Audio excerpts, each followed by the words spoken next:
Today we're going to look at methods, and methods are something that we've already done because they're inherent at making any form in C++, or excuse me, C sharp. But now we're going to try to define them a little closer. So right now, I went to your grade program that we've been running and working on, and I am going to just double click into the compute. And as you can see, we have a nice little super long method.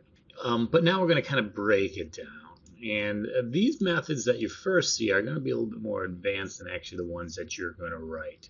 But they can kind of be broken down into two ways. We have the avoid method, which returns nothing, and then they call a value returning method, which actually returns a value to the statement that called it.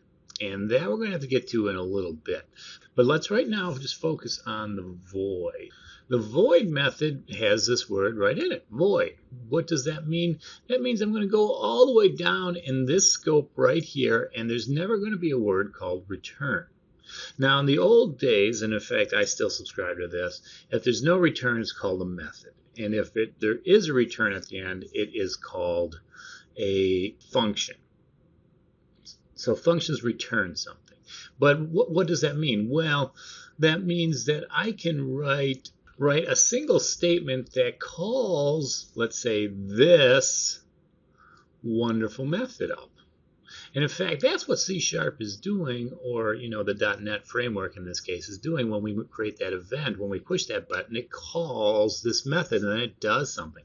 But because it's a button, it generally doesn't want to return anything, because where are you going to return it to? So in other words, we can compute the grade here, but we really need to put it into a text box in order to make it work. We can't return it back to the original button that's being called or being clicked on, left clicked on. Inside this function, we have two parts of it. We have the header, and then, like I said before, this gigantic scope, which is what's referred to as the body. So let's just label those out right now. So this is going to be called the header, and the scope. And you can also call it, because it's a scope because it happens within the curly brackets, but the body of the method is more specific, because as soon as this starts, the method begins. As soon as you see the ending cat, the method ends. And that's it. But as you guys probably have noticed here, we have an issue. Because what do all these words mean? Well, first off, we have an access modifier. And that we've talked about before. That's the word private. And let's do it this way. So private just means that it can only be used inside of this class. Other classes can't bring it, call it up, and use it, which is a good thing, because what happens if there's two button compute clicks in two different classes? Then that's an issue, right?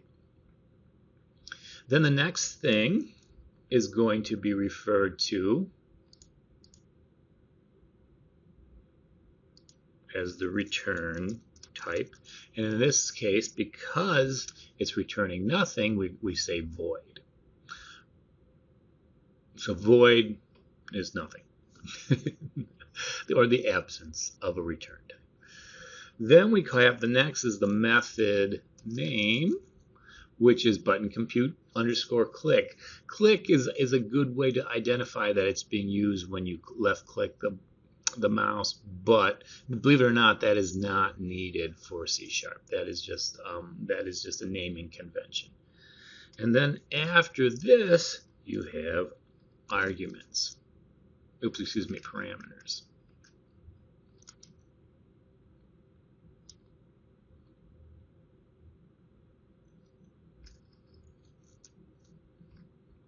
And we're going to talk about the difference between arguments and parameters in one of the next videos.